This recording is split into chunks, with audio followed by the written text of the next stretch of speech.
menjadikan orang itu rakus, tamak, ya itu adalah sifat-sifat hewaniyah. Dan insya Allah kita walaupun belum sempurna, kita sudah menuju meninggalkan sifat-sifat tersebut. Dan mudah-mudahan Allah senantiasa memberikan pertolongan kepada kita semua, sehingga kita selamat di ini wa dunya wal akhirah. Amin. Kita lanjutkan. Contoh mata batin bercahaya. Nanti kalau sudah kadar cahaya dalam hati itu terang, kuat, maka akan mendapatkan cahaya itu akhirnya mendapatkan apa? Mereka mendapatkan asrar hadiah seperti ilham. Makanya biasanya saya mengamali pengajian itu, Allah marzuqni fahman nabiyyin wa hifdzal mursalin wa ilhamal malaikatil muqarrabin. Nah, jadi kalau diberi ilham itu gampang untuk belajar. Saya sering juga mengawali dalam pengajian ini, Allah marzuqna fahman nabiyyin wa hifdzal mursalin wa ilhamal malaikatil muqarrabin. Allah maftah lana futuhal arifin. Ya. Allah maftah lana futuhal arifin. Ya Allah, berikan kepada kami futuh seperti Engkau memberikan futuh kepada orang-orang yang mengenal Allah Subhanahu wa taala. Jadi kalau sudah orang mendapatkan futuh, itu apa saja itu menjadi mudah dan gampang. Karena di situ akhirnya Allah memberikan cahayanya dalam hatinya sehingga mata batin itu terbuka, mata batin itu menjadi gampang untuk mempelajari apa. Khariqulil adat ya. Khariqulil adat itu apa? Khariqul kejadian yang sangat luar biasa. Kejadian luar biasa itu seperti para wali ya, itu waliullah subhanahu wa ta'ala, waliullah itu ya, wali-walinya Allah subhanahu wa ta'ala itu kan mereka melakukan sebuah khariqulil adat ya. Misalkan ini contoh kalau zaman dulu itu, ini kok ada benda ini kok ada emas, padahal itu biasa, bukan emas. Itu ternyata jadi emas, tapi menurut pandangan dia itu emas memang. Itu namanya kasyaf ya. Pernah saya sampaikan kan, Imam Abu Hanifah itu kan ulama yang pernah dibuka oleh Allah Subhanahu wa taala kasyaf ya. Jadi melihat orang berwudu ya, berwudu di kolam, itu setiap orang yang berwudu itu air yang jatuh dari mukanya itu ada bentuknya dari beragam jenis binatang. Kaget kan? Gitu kaget ternyata sesuai dengan dosanya. Karena bang wudu itu kan menjadi pelebur dosa. Itu namanya kasyaf. Itu termasuk perilaku khariqulil adat. Khariqulil adat. Banyak orang punya perilaku khariqulil adat. Tapi ya orang-orang seperti ini memang orang-orang ahli ibadah. Orang-orang yang mereka itu melaksanakan perintah Allah SWT, sholat 5 waktu, sholat rawatib, sholat malam, sholat witir, baca Al-Quran, dzikir. Akhirnya Allah berikan namanya itu tadi, ilham khariqul adat. Dan ini sering muncul, mereka tidak menyadari kalau dia itu punya khariqul adat. Nah ini ya contoh-contoh saya berikan tadi itu seperti Imam Abu Hanifah. Kalau para sahabat banyak ya, para sahabat. Kadang orang-orang zaman sekarang pun itu kadang juga ada. Pokoknya bukan pesulap, pokoknya ini bukan sulap. Karena kesolehan seseorang yang mana hatinya itu akhirnya diberi cahaya oleh Allah Subhanahu wa taala. Yang ketiga ilmu laduni. Nah, kan di surat Kahfi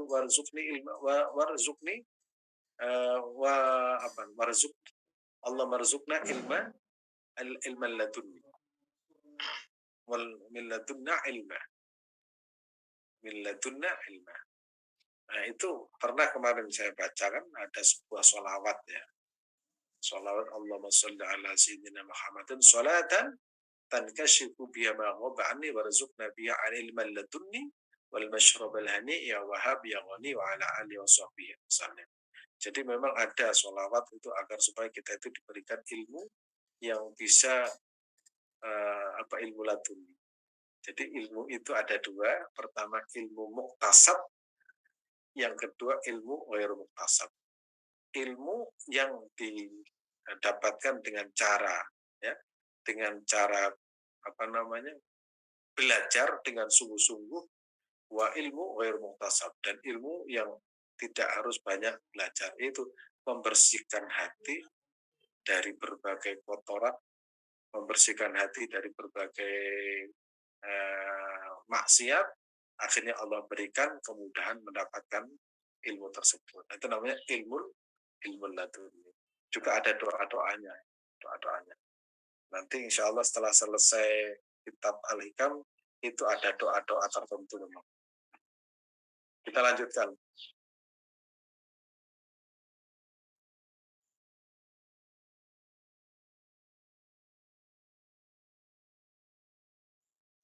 Terus lanjut,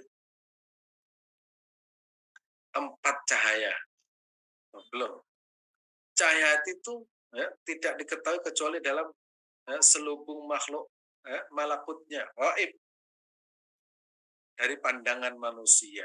Jadi kita tidak bisa memandang hati manusia itu ada cahayanya atau tidak, karena terselubung, sumbernya dari Allah SWT. Yang kita bisa lihat itu mata zahir, sebagaimana matahari dan langit tidak tampak kecuali di alam nyata. Jadi hati kita, gerakan hati kita itu tidak akan bisa kita lihat secara zahir. Makanya tadi saya sampaikan orang-orang yang bisa melihat kadar hati itu yaitu guru kita.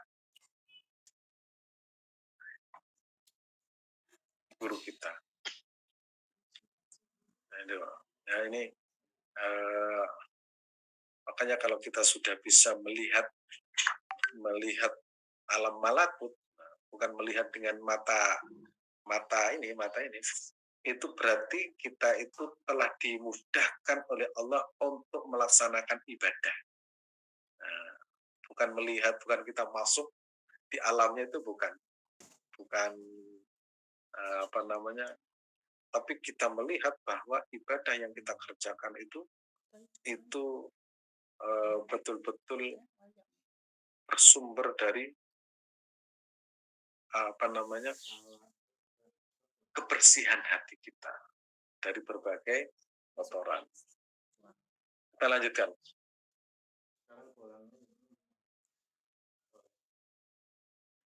Mereka yang percaya, yaitu orang yang percaya karena telah membersihkan hatinya dari berbagai penyakit hati, seperti hubbud dunia, cinta dunia, memiliki sifat setan dan hewan, melekat pada hatinya. Jadi mereka itu yang hatinya itu sudah mampu membersihkan dari berbagai kotoran ini. Hubbud dunia waladzatuha, cinta dunia dan kelezatannya, tidak terkungkung dengan dunia. Karena mereka menyadari dunia itu sementara kita itu kelak akan kekal di akhirat. Jadi mereka itu wal akhiratu khairul laka minal ula. Kalau kita itu kan kalau sudah di dunia itu kadang kan lupa akhirat. Kalau kita mencari dunia kadang lupa akhirat. Nah, supaya tidak lupa ya kita belajar bahwa kita di dunia itu adalah bekal untuk menuju akhirat. Jadi kalau kita bekerja itu kita sandarkan kepada Allah, kita melakukan apapun kita sandarkan kepada Allah Subhanahu wa taala. Selain kita mencintai dunia, yang menjadi penghalang itu memiliki sifat setan, yaitu mengajak pada neraka. Jadi semua aktivitas yang membujuk orang untuk masuk neraka itu perbuatan setan. Kemudian hewan itu melahirkan sifat tamak, sifat rakus, itu sifat-sifat setan. Karena melekat itu sehingga menjadi penghalang untuk mendapatkan cahaya. Selama masih melekat penyakit hati di atas, maka cahaya tidak akan bersinar dari hatinya, karena cahaya itu tidak akan bercampur dengan penyakit di atas. Nah, kita berusaha membersihkan penyakit-penyakit. Setelah kita berusaha dengan sebaik-baiknya, berarti kita telah tahu jalan untuk menyingkirkan hijab-hijab yang bisa menghalangi kita untuk sampai kepada Allah Subhanahu wa Ta'ala. Terus kita lanjutkan. Penghalang hati ini, penghalang hati sibuk cinta dunia, sifat hewan itu penghalang. Penghalang. Tadi sudah. Terus kita lanjutkan.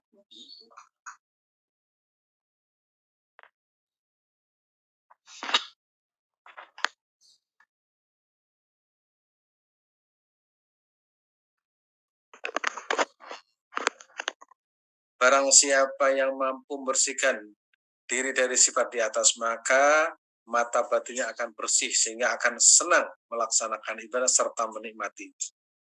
Dan barang siapa yang hatinya masih dipenuhi dengan penghalang, maka hati tidak akan bisa mengeluarkan cahaya sehingga enggan melaksanakan ibadah, apalagi merasakan kenikmatan. Mau ibadah saja nggak mau, apalagi merasakan kenikmatan.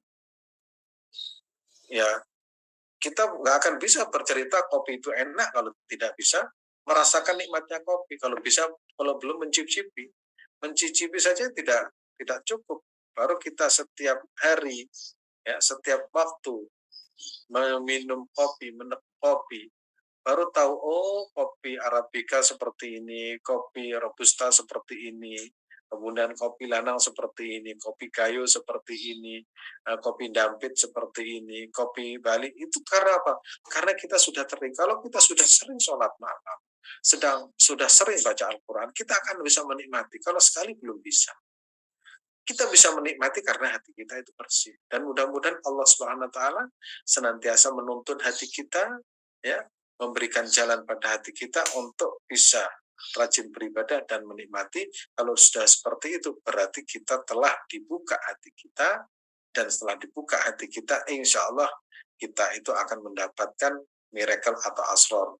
Dan itu yang disebut dengan hati itu, ya, hati itu tidak cahaya hati itu tidak kecuali fi ghaibil malakut, kecuali nanti di akhirat, yaitu memandang akhirat itu jauh lebih terang, memandang akhirat itu jauh lebih penting, memandang akhirat itu jauh lebih segala-galanya.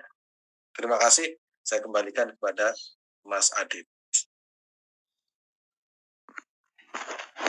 Baik, oke. Masya Allah, terima kasih Ustadz Azim atas ilmunya pagi hari ini. Ucap hamdalah Bapak Ibu. Alhamdulillahirabbil alamin. Alhamdulillah Bapak Ibu, pagi hari ini kita diingatkan kembali, di reminder kembali betapa pentingnya kita menjaga hati kita Bapak Ibu. Mudah-mudahan kita termasuk yang disebutkan Ustadz Azim tadi, termasuk orang-orang yang bercahaya hati. Amin ya rabbal alamin. Baik, Bapak Ibu yang dirahmati Allah, kita masuk ke sesi berikutnya. Ustadz mungkin 2 pertanyaan saja Ustadz. Ustadz pagi hari ini ada acara. Baik, Bapak Ibu yang dirahmati Allah, mohon izin Ustadz, pertanyaan pertama Ustadz. Tadi banyak disebutkan tentang guru Ustadz. Apakah yang dimaksud Ustadz tadi guru agama saja atau guru lainnya Ustadz? Dan di manakah kita bisa mendapatkan guru seperti itu Ustadz?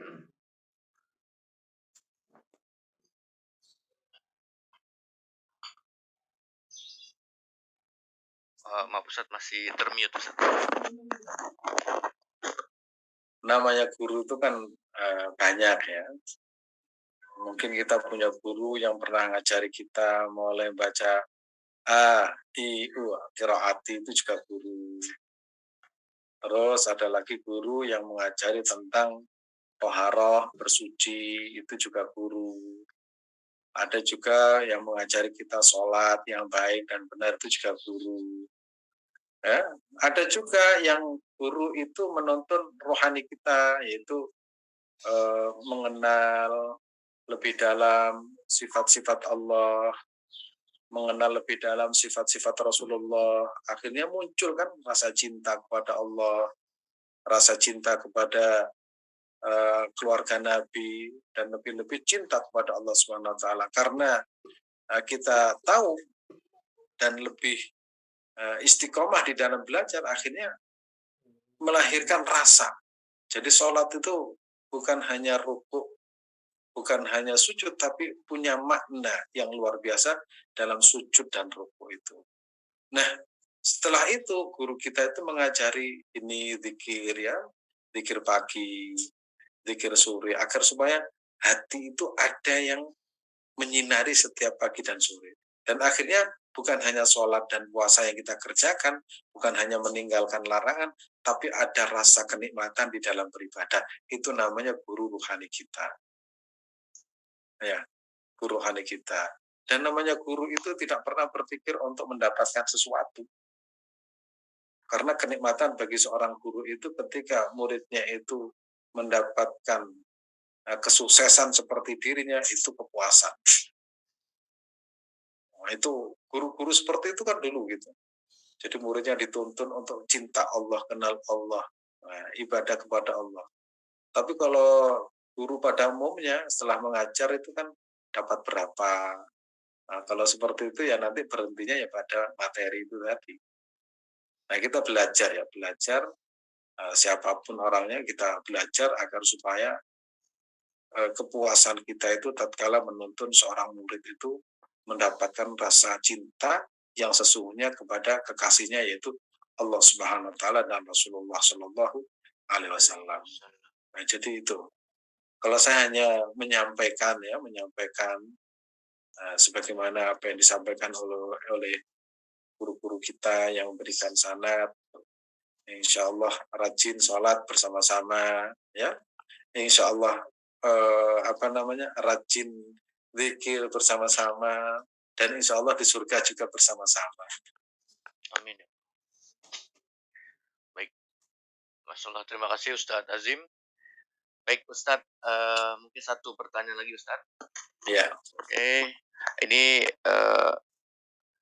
tentang ini Ustadz, bagaimana membersihkan penyakit hati Ustadz? Apakah ada zikir atau wirid bacaan tertentu Ustadz? Silakan. Terima kasih. Untuk membersihkan hati itu kan sebenarnya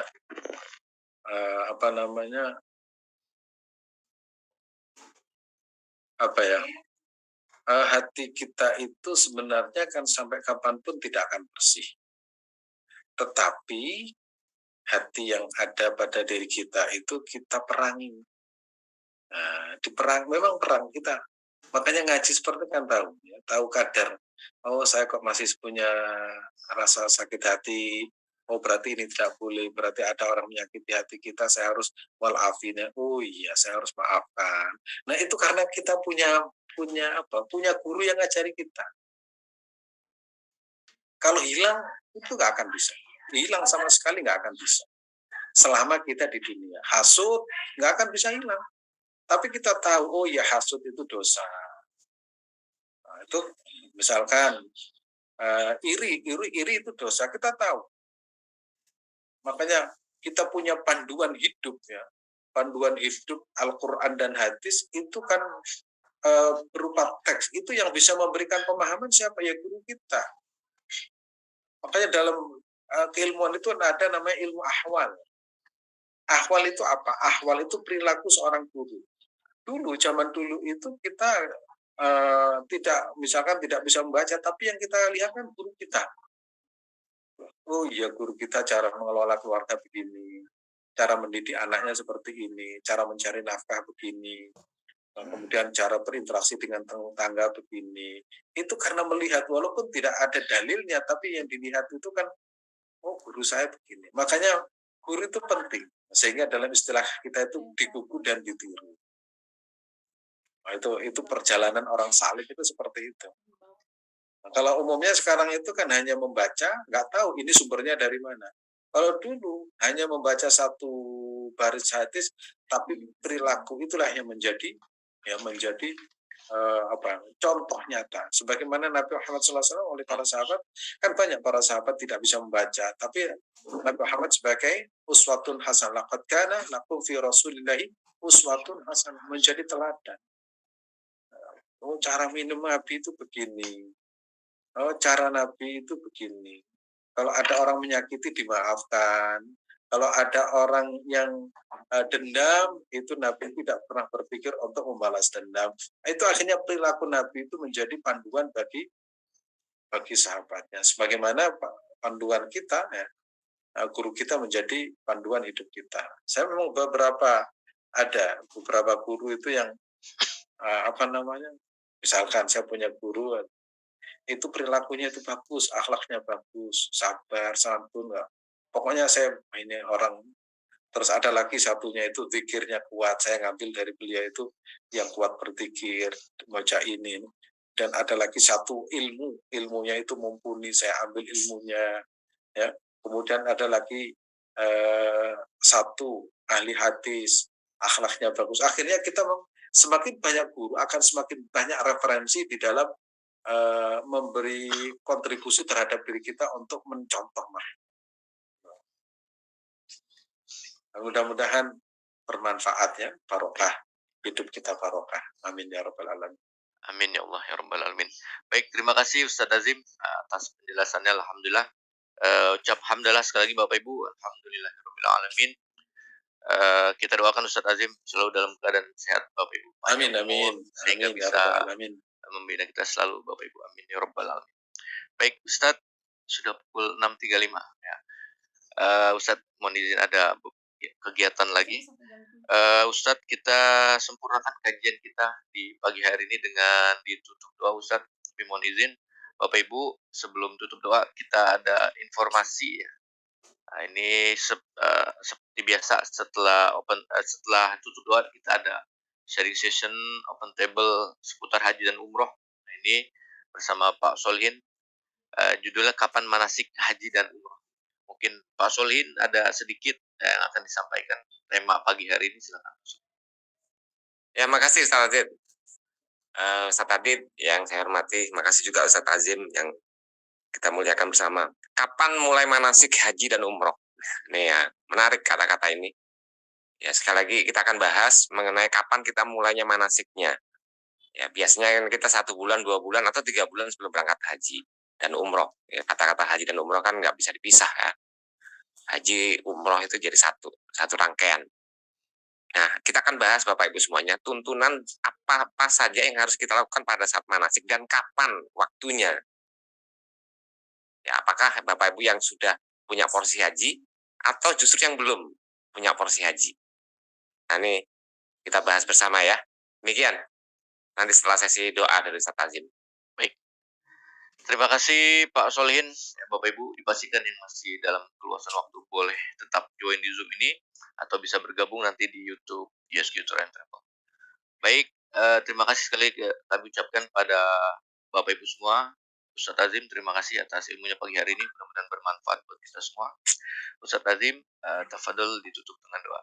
Silakan Ustaz. Terima kasih. Mari kita bersama-sama berdoa munajat kepada Allah Subhanahu wa taala dengan niatan munajat ini sebagai ibadah kita kepada Allah Subhanahu wa taala. Dikabulkan atau tidak, tetap kita akan mendapatkan pahala dari doa, karena dengan berdoa berarti kita itu bersandar kepada Allah Subhanahu wa taala. Sedang saya sampaikan dalam doa kita fokus pada ibadah pada Allah, bukan fokus pada permintaan. Ya, fokusnya berdoa itu Allah itu segala-galanya bagi kita, bukan fokus pada keinginan kita. Karena kalau kita mencintai Allah, tidak mengorbankan Allah sebagai yang kita minta, tapi bagaimana kita itu melaksanakan doa itu sebagai bukti cinta kita kepada Allah Subhanahu wa taala. Bismillahirrahmanirrahim. Allahumma shalli wa sallim ala sayyidina Muhammadin wa ala alihi wa sahbihi ajma'in. Allahumma shalli ala sayyidina Muhammadin salatan tankashifu biha ma ghaba anni warzuqna biha alil ladunni wal mashrab al hani ya wahhab ya ghani wa ala alihi wa sahbihi wasallim. Allahumma shalli ala sayyidina Muhammadin wa ala alihi wa sahbihi salatan analu bisri hifdzal qur'ani wal amala bihi warzuqni minhu ilman munira wa sallim tasliman katsira. Allahumma shalli ala sayyidina Muhammadin al-fatih lima ughliq wal khatim lima sabaq ناصر الحق بالحق والهادي إلى صراطك المستقيم وعلى آله وصحبه حق قدره ومقدار عظيم. Allahumma barik lana fi umrina ya Allah, berkailah umur kami. Allahumma barik lana fi dzurriyyatina ya Allah, berkailah keturunan-keturunan kami. Allahumma barik lana fi auladina ya Allah, berkailah anak-anak kami. Allahumma barik lana fi jama'atina hadi ya Allah, berkailah jamaah pengajian ini. Allahumma barik lana fi ilmina ya Allah, berkailah ilmu kami. Allahumma barik lana fi sihhatina ya Allah, berkailah kesehatan kami. Allahumma barik lana fi amwalina ya Allah, berkailah harta kami. Allahumma barik lana fi rizqina ya Allah, berkailah rezeki kami. Allahumma barik lana fi ma a'taitana ya Allah, berkailah apa yang Kau anugerahkan kepada kami. Allahumma barik lana fi baladina ya Allah, berkailah negeri kami.